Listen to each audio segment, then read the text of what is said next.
Ever notice why the most powerful people in the room are often the quietest? Why their silence makes everyone lean in while your words drift past without weight? Why some people can say almost nothing and still command attention while you talk, explain and justify and still feel invisible? This is a pain most people carry silently. You walk away from conversations feeling drained, wondering why no one seemed to truly hear you. You replay the moment in your head thinking, if only I had said it differently, maybe they would respect me. But deep down, you already know it's not about saying more, it's about something else entirely. The truth is that the ones who hold power have discovered a psychological secret you've never been taught. They don't win attention because they shout louder. They win it because they understand the silent forces that govern human behavior. Their silence isn't emptiness, it's strategy. And while you've been exhausting yourself with words, they've been leveraging restraint to amplify their presence. This is not about personality. It's not about being born with charisma or charm. It's about mastering a principle as old as human interaction itself, the dark psychology of silence. Machiavelli hinted at it 5 centuries ago, and modern psychology confirms it today. Scarcity creates value, and silence is the rarest currency of all. Today, I will reveal how silence, when understood and wielded correctly, becomes not a weakness, but the purest form of power. Have you ever walked away from a conversation feeling as though you revealed too much, yet gained nothing in return? You thought you were making yourself clear, defending your choices, or proving your worth, but instead you felt drained, exposed, and strangely smaller. It happens in the office when you over-explain to your boss at home, when you argue too long with your partner, or even with friends when you reveal plans and secrets you later regret sharing. At the time, you believed you were earning understanding and respect. In reality, you were quietly teaching people how to dismiss you.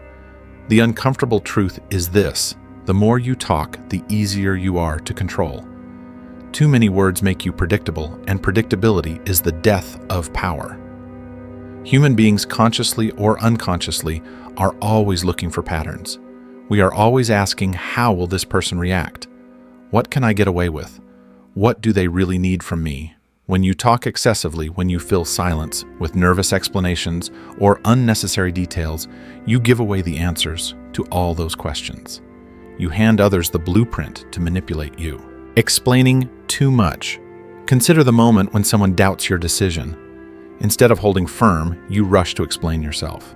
You pile reason upon reason, trying desperately to convince them. But notice what happens the longer you talk, the less they listen. They stop evaluating your logic and start reading your desperation. Every extra word signals insecurity, and insecurity invites disrespect. You thought you were proving strength, but you were advertising weakness. Revealing too much. Now think about the times you shared your plans too openly. Maybe you told a colleague about your new idea only to watch them use it before you could. Or maybe you revealed too much of your personal struggles only to have those same words resurface later as gossip or ammunition. When you reveal excessively, you aren't building connection, you're giving away leverage. Machiavelli understood this danger centuries ago. He warned, the more you reveal, the less you control. Knowledge once released can never be taken back. Every piece of information you give freely becomes a tool in someone else's hands. And make no mistake, someone will use it. Why we overtalk. So why do people talk too much? Why do they pour out words even when they know deep down it weakens them? Because silence feels unbearable. In silence, we are left exposed not to others but to ourselves. Words become a shield, a way to prove we belong, to prove we're worthy, to prove we're safe. The fear of disapproval drives us to fill every pause with chatter. But here's the paradox: the very behavior meant to protect us is the behavior that betrays us. The harder you work to be understood, the less people respect you. The louder you speak, the easier it is for others to tune you out. The psychological trap. Psychology calls this the transparency trap. By revealing too much, you eliminate mystery. Mystery is magnetic. It keeps people curious, cautious, and attentive. But when you overshare, you strip yourself of that magnetism. Instead of appearing strong and self-contained, you appear needy and transparent. This transparency makes you disposable. Think of it like a book whose plot you already know. Once the ending is spoiled, the story loses its appeal. Similarly, when people can predict exactly how you'll react, what you'll say, or what you'll tolerate, they stop valuing you. Predictability breeds boredom, and boredom breeds disrespect. The power of restraint. Contrast that with the individual who speaks less. They don't explain themselves endlessly. They don't broadcast their every plan. They let silence do the work. People lean in when they speak because their words are rare. They command attention not by demanding it, but by rationing it. Their restraint creates an aura of strength, the sense that they know something you don't. And that aura makes others cautious, respectful, even intimidated.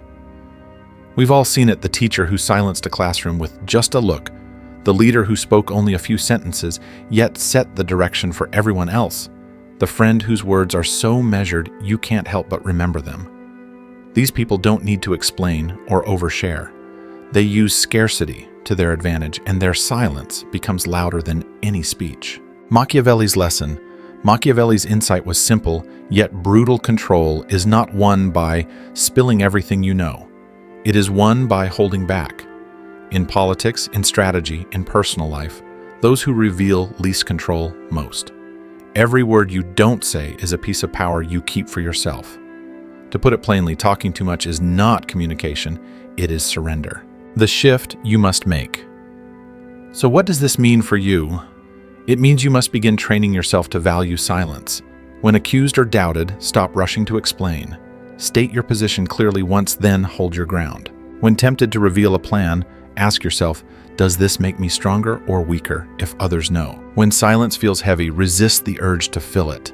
Let the silence work in your favor. Each moment you hold back strengthens your authority.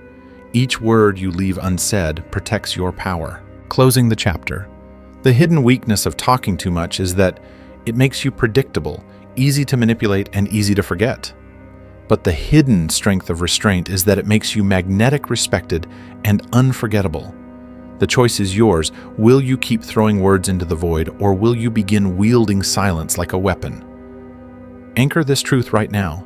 Don't let it slip away. Write it, repeat it, live it. Live it power is silence. Because in a world overflowing with words, the one who masters silence becomes impossible to ignore. Silence is often misunderstood. Many believe that to be silent is to be weak, to surrender, to withdraw. But the truth is the opposite. Silence, when used with intention, is one of the most powerful strategies in human psychology. It is not absence, it is presence amplified. It creates a space so heavy that others cannot help but lean into it. And in that space, power is born. Silence as strategy. When you hold back your words, you are not giving up control, you are taking it. Silence forces people to guess, to question, to reevaluate. It disrupts the predictable rhythm of conversation and forces others onto your terms. Words can be dismissed, debated, or argued against. But silence. Silence lingers. It unsettles. It makes people project their own thoughts, fears, and insecurities onto you. In that uncertainty, your power grows. Example 1. The leader. Imagine a leader at a meeting. The room is buzzing. People are debating. Everyone is eager to be heard. The leader sits quietly listening, offering nothing at first. The silence becomes magnetic. Slowly, the noise dies down. People glance in their direction, waiting, anticipating. When they finally speak, even a single sentence carries more weight than all the chatter that came before. The leader's silence created scarcity, and scarcity made their words unforgettable. Example 2. The friend. Think of a friend who doesn't respond to every text instantly. At first, it may irritate you, but over time, you start to notice something: their time feels valuable. You choose your words more carefully when you message them. You appreciate their eventual reply more deeply. Their silence is not negligence. It's a signal that their attention is not cheap. By not being endlessly available, they command greater respect. The consequence strategy. This is the essence of what I call the consequence strategy. When someone disrespects you, Your instinct may be to argue, to defend, to explain why they are wrong. But what happens when you respond with silence? You create consequence without confrontation. By not reacting, you deny them the satisfaction of control. You teach them wordlessly that disrespect will not be rewarded with your energy. Silence is not passive. It is an active refusal to play someone else's game. It is a way of saying, I decide when and how I engage. I set the rhythm, not you. In that choice, you demonstrate strength. The psychology behind silence. Psychologically, people hate uncertainty. We crave closure. We want to know what others are thinking, how they feel, what they will do next. Silence denies that closure. It forces others to sit in discomfort, to guess at your thoughts, to wonder about your reaction. That wondering creates respect because uncertainty always makes people cautious.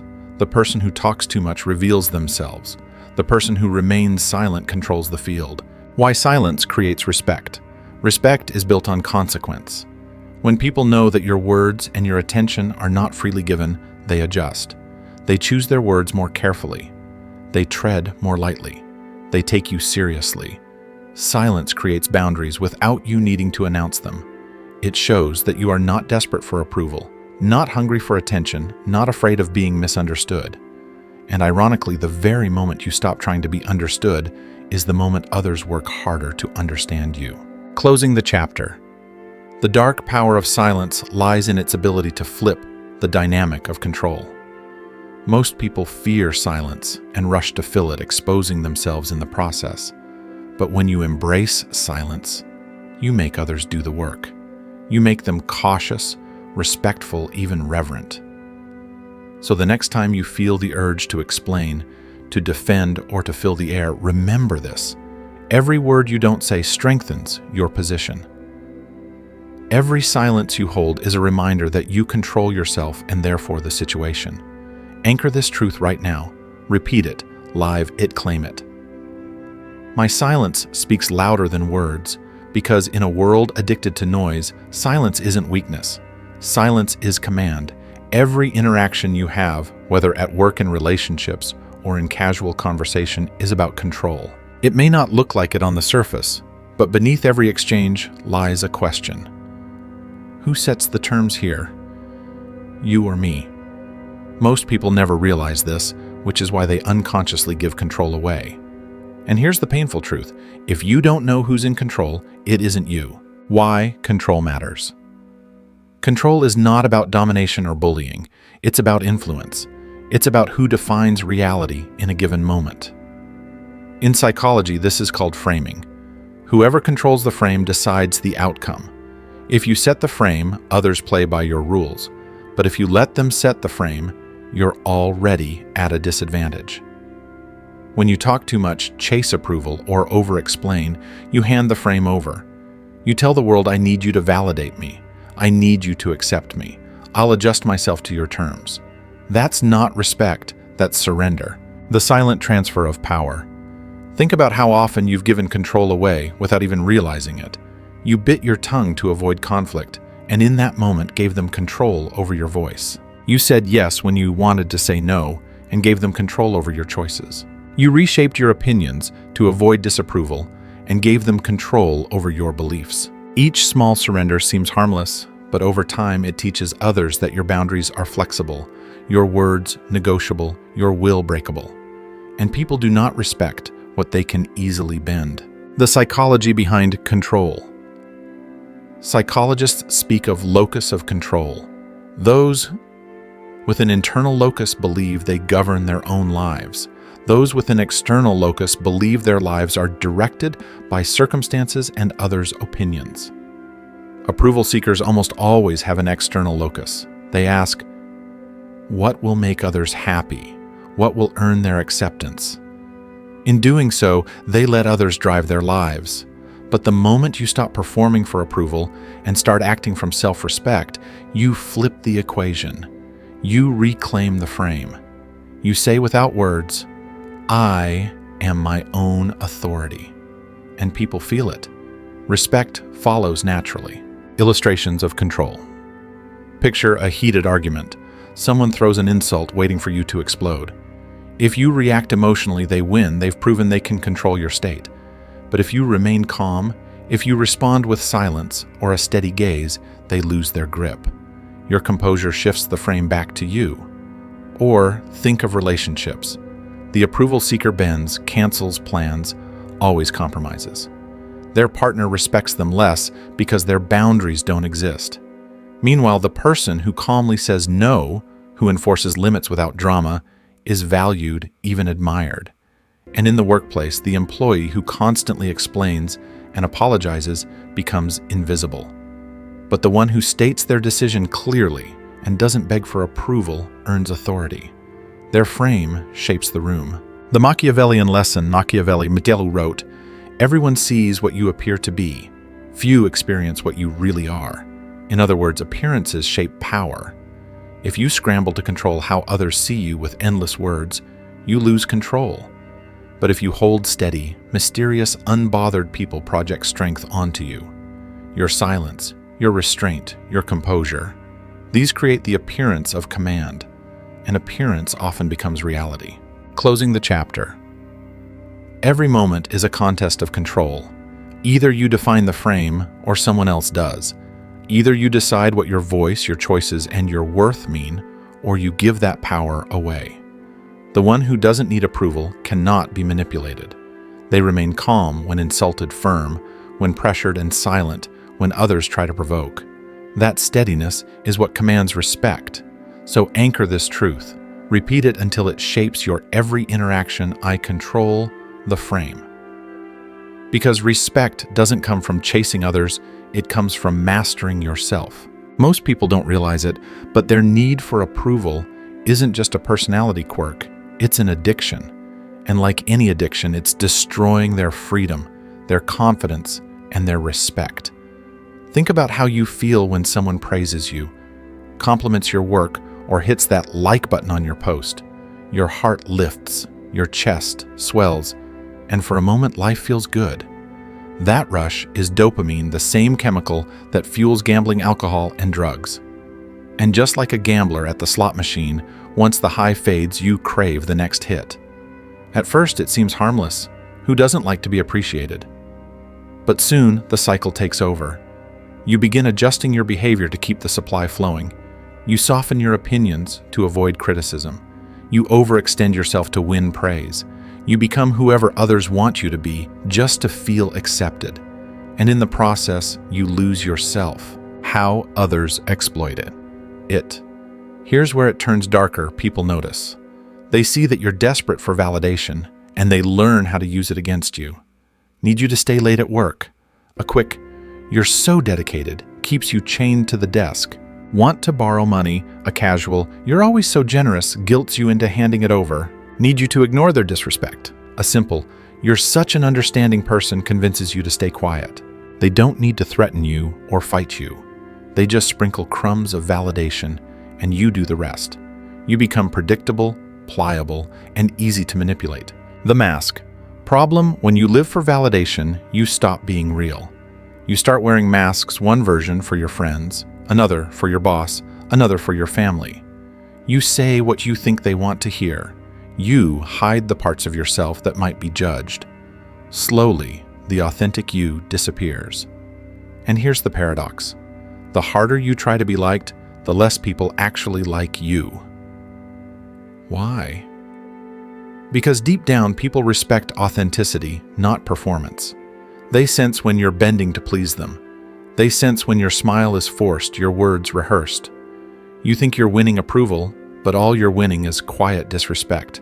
The psychology of the trap. Psychologists know that intermittent rewards, the kind that arrive unpredictably, are the most addictive of all. That's why casinos thrive. You don't win every time, but you win just enough to keep pulling the lever. Validation works the same way. You don't get praise every day, but when you do, the high is so intoxicating that you keep chasing it. And because it's scarce, it hooks you deeper. You start living for that unpredictable hit, training yourself to serve others' needs in exchange for scraps of approval.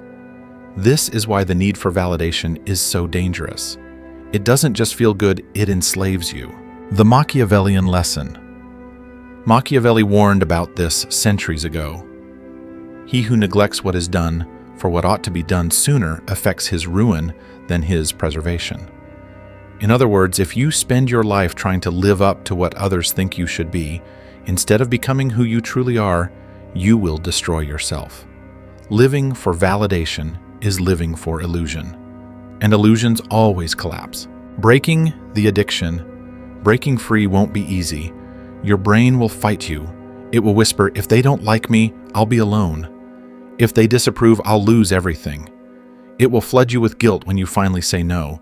It will tempt you to chase one more compliment, one more nod of approval, but discipline is the cure. You must be willing to be disliked. You must be willing to be misunderstood. You must be willing to let people walk away, because if they only stayed for the version of you that bent to their needs, they were never truly there for you in the first place.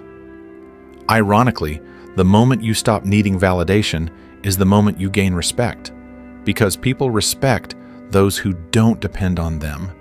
They respect the one who is consistent, who says what they mean, who stands by their truth regardless of applause. Authenticity commands more genuine admiration than a lifetime of people-pleasing ever will. Closing the chapter, validation feels sweet in the moment, but the cost is devastating. Every time you live for approval, you hand someone else the remote control to your emotions. But when you decide your worth comes from within, the control returns to you, you become untouchable. So, anchor this now. Say it, write it live. My validation comes from within, because in a world addicted to approval, the one who no longer needs it is the one who holds true power. Silence is not emptiness, it is strategy. It is one of the oldest, most underestimated weapons of power. Those who command respect instinctively know when to stay quiet, when to pause, and when to withhold. Machiavelli understood this truth centuries ago, and it remains just as relevant today. To wield silence effectively, you must learn the rules that turn quietness into command. Rule 1. Speak less, act more. Most people waste their energy trying to prove themselves with words. They explain, they justify, they argue endlessly. But words rarely change. Minds, actions do. Every time you rush to explain, you give power away. The one who speaks less but delivers more is remembered. Machiavelli wrote, "The lion cannot protect himself from traps, and the fox cannot defend himself from wolves." One must therefore be both. The lion is action, the fox is silence. Use both, do more, say less. Rule 2. Pause before you answer. Silence creates gravity. When you pause before responding, you show that you are not reactive, you are deliberate. The pause unsettles people. They lean in, they second-guess themselves, they wonder what you're thinking. Even if your eventual words are simple, the silence that came before them gives those words weight. Contrast this with the person who blurts out their thoughts immediately. Their predictability makes them easy to read, easy to dismiss. The pause, however, keeps people guessing, and guessing breeds respect. Rule 3. Don't explain. Enforce. When someone disrespects you, the temptation is to lecture them about boundaries, respect, and values. But long explanations reveal weakness. They show that you feel a need to convince others of your worth. The truly powerful don't explain, they enforce. If someone crosses a line, remove yourself. Withdraw your help, cut off access. Deliver the consequence quietly without fanfare. Silence. In this context speaks volumes. I don't argue about my value, I show it. Rule 4. Stay unpredictable. Predictability is the enemy of power. If people know exactly how you'll react, they can manipulate you. Silence is a tool of unpredictability. Sometimes you speak, sometimes you don't. Sometimes you reveal, sometimes you conceal. The uncertainty forces others to tread carefully around you. Machiavelli wrote, "Since love and fear can hardly exist together, if we must choose between them, it is safer to be feared than loved." Fear in this sense is not terror, it is caution. And silence breeds caution better than shouting ever will. Rule 5. Use absence strategically. Your silence is not only about conversations, it is also about presence. If you make yourself constantly available, your value drops. But when you step back deliberately, when you withdraw your presence for a time, people feel your absence. They realize your energy was not guaranteed, and when you return, you are respected more. Absence creates scarcity, and scarcity creates value. The discipline of silence. These rules are simple, but they are not easy. Silence requires discipline. It requires resisting the urge to explain, the urge to defend, the urge to fill space with noise. It requires trusting that your presence, your restraint, your composure are enough. But once you master it, silence becomes your greatest weapon. It protects your power, it amplifies your words, and it unsettles those who would try to control you. Closing the chapter, most people talk themselves into weakness. They believe more words will save them, when in fact fewer words would make them untouchable. The Machiavellian rules of silence flip the script.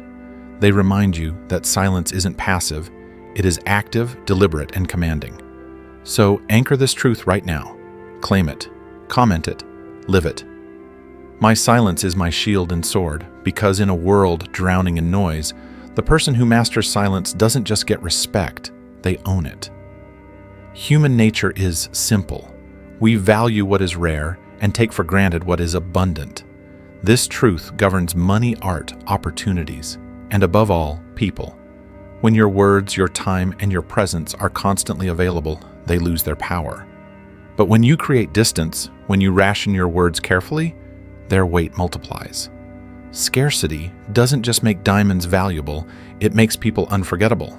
The myth of availability. Most people believe the opposite. They think being always present makes them loved. They think saying yes to everything makes them indispensable.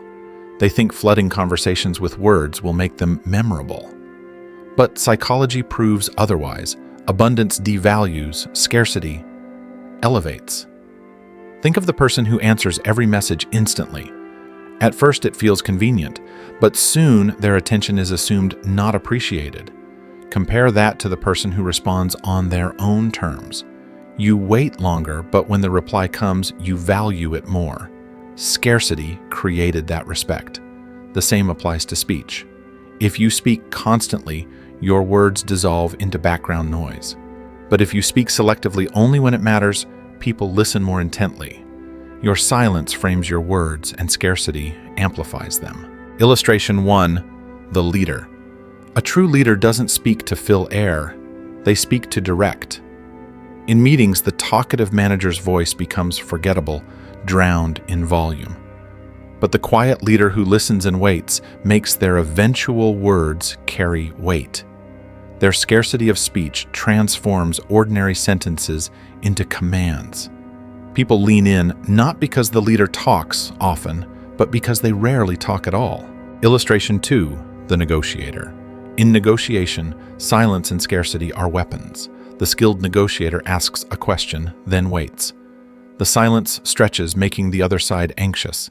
Desperate to fill the gap, they reveal more than they planned. The negotiator's restraint forces the other to work harder. Here, scarcity of words is not weakness, it's leverage. Illustration 3. The relationship. In personal relationships, constant availability often destroys respect. When someone knows you'll always forgive, always show up, always bend, they stop valuing you. But when your presence is selective, when your forgiveness must be earned, when your time is not guaranteed, they treat you with greater care. Scarcity makes them notice what abundance blinded them to. The Machiavellian edge. Machiavelli understood this timeless law. He observed men judge generally more by the eye than by the hand. For everyone can see and few can feel. Everyone sees what you appear to be. Few really know what you are. Scarcity magnifies appearances. The less people see of you, the more they wonder about you. The less they hear from you, the more they weigh your words. Curiosity is magnetic, and scarcity creates curiosity. The scarcity spiral. Scarcity doesn't just create value, it reinforces it. The less you speak, the more people listen. The less you appear, the more they notice your presence. The less you say yes, the more powerful each yes becomes. This spiral builds upward.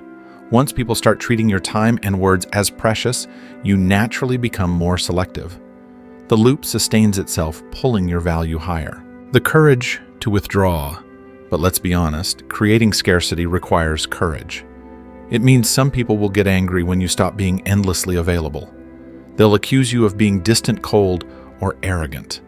Let them. Their anger is proof that they were exploiting your abundance. Not everyone deserves constant access to you. Not everyone has earned the right to your time or your words. When you withdraw, you filter out those who only valued your availability, leaving behind the few who truly respect you. Practical shifts. How do you live this principle? Start small. Delay your responses. Stop replying instantly to every message. Show that your attention is valuable. Say no more often. Every no makes your yes more meaningful. Be concise. Speak when it matters and let silence frame your words. Step back deliberately. Withdraw from those who drain you. Your absence will teach them your presence was never guaranteed. These aren't acts of cruelty, they're acts of discipline. They signal that your energy and words are rare resources, not commodities. The transformation. As you embrace scarcity, you'll notice the shift. People stop interrupting you because they know your words are rare. Colleagues and friends treat your time with more respect. Opportunities begin to seek you out because selectivity creates demand. Most importantly, you begin to feel stronger. You stop scattering yourself everywhere and instead concentrate your power where it matters. Closing the chapter, scarcity and distance don't make you cold. They make you valuable. They tell the world that your words and your presence are not free handouts but rare privileges. Most people dilute themselves by being everywhere for everyone. But the powerful know this: your value multiplies when you are selective. So anchor this principle now. Say it, believe it, live it. Every word I speak has weight, because in a world drowning in noise and abundance, the person who masters scarcity becomes priceless. You've reached the end of this journey, a journey that very few ever dare to walk. Along the way, you've confronted painful truths about yourself, your habit of over-talking, your addiction to validation, your fear of silence, and your tendency to give away control without even realizing it. You've learned that respect doesn't come from being liked, from chasing approval, or from drowning people in words. It comes from the opposite, from restraint, from silence, from control, and from scarcity. And if you've made it this far, it means something profound. You are ready. Ready to stop living as an approval seeker. Ready to step into the life of someone who commands respect. Ready to transform from words to silence. Think back to chapter 1. You saw how talking too much makes you predictable and weak. Every extra explanation, every unnecessary confession, every desperate word gave others the blueprint to control you.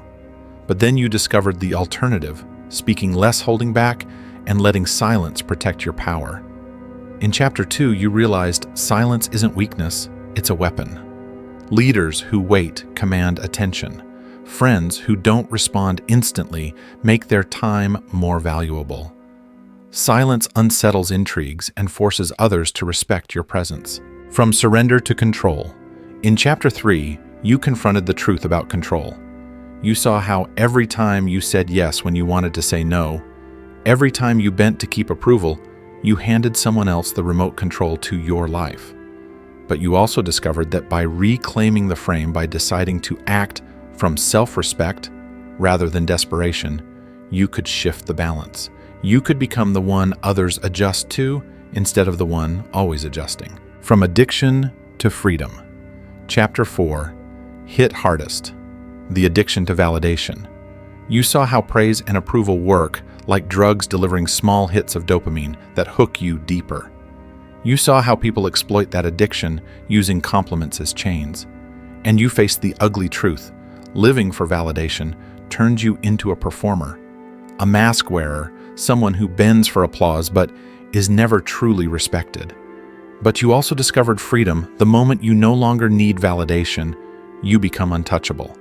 Respect flows not to those who chase approval, but to those who find validation within themselves. From noise to strategy, in chapter 5, you entered the Machiavellian rules of silence. You learned to pause before answering, to stop explaining, and start enforcing, to stay unpredictable, and to use absence deliberately. You saw that silence isn't passive, it's an active strategy. Every unsaid word, every deliberate pause, every act of restraint builds authority. From abundance to scarcity. And then came chapter 6, scarcity and distance. You realize the painful truth: people stop valuing what they can always have. When you are endlessly available, your presence fades into background noise. But when you become selective, when you speak less, say no more often, withdraw strategically, you create demand. Scarcity multiplies respect. Distance magnifies value. The transformation. Put all of this together, and here's the transformation. You are no longer the one who floods conversations with words. You are the one who makes every word matter. You are no longer the one who bends for approval. You are the one who commands respect without asking. You are no longer the one who fears silence. You are the one who wields it like a weapon. You are no longer endlessly available. You are the one whose scarcity makes others lean in, wait, and value you. This is not just theory. It is a way of life, a new identity. The discipline required, but let's be honest, transformation is not instant. It requires discipline. Your brain will fight you. You will feel the urge to talk too much, to explain, to please, to chase validation. You will feel guilty for saying no, for holding silence, for stepping back. And people who once fed on your weakness will resist your change. But remember, this discomfort is the price of transformation. Every time you resist old habits, you build strength. Every time you choose silence over noise, self-respect over approval, scarcity over abundance, you are rewiring yourself into the kind of person who commands respect automatically. The Machiavellian wisdom, Machiavelli once wrote, "The wise man does at once what the fool does finally." Most people wait until years of disrespect, manipulation, and exhaustion finally break them. Only then do they try to stand up for themselves. Don't wait until you've lost everything. Be the wise one. Act now. Because respect delayed is respect denied. And the longer you wait, the harder it becomes to break the chains. Your call to action. The question is simple. What will you do with this knowledge? You can close this chapter and go back to old habits. Or you can make a decision to live differently starting now. Here's what I want you to do. Anchor the transformation. Write this final affirmation in the comments and repeat it daily. Respect is my birthright. Test the principle today. In your next interaction, apply just one rule. Say less, pause longer. Enforce instead of explaining. Watch how the dynamic changes. Share the message. You know someone who needs this, someone trapped in the cycle of people-pleasing. Send this to them. Give them the key you just discovered. Commit to growth. Don't let this be the end. Subscribe. Follow. Join this movement of people who choose power over approval. The final word. In a world drowning in noise, addicted to validation, and desperate for approval, the person who no longer needs it holds all the cards. That person commands respect, attracts genuine relationships, and lives free from the chains that bind everyone else. That person can be you. The choice is in your hands. So I'll ask you one last time, will you keep living as the approval seeker who bends and breaks? Or will you become the one who commands silence, who commands respect, who commands themselves? Say it out loud, write it down, claim it. Now, respect is my birthright. Live it and watch your entire life transform.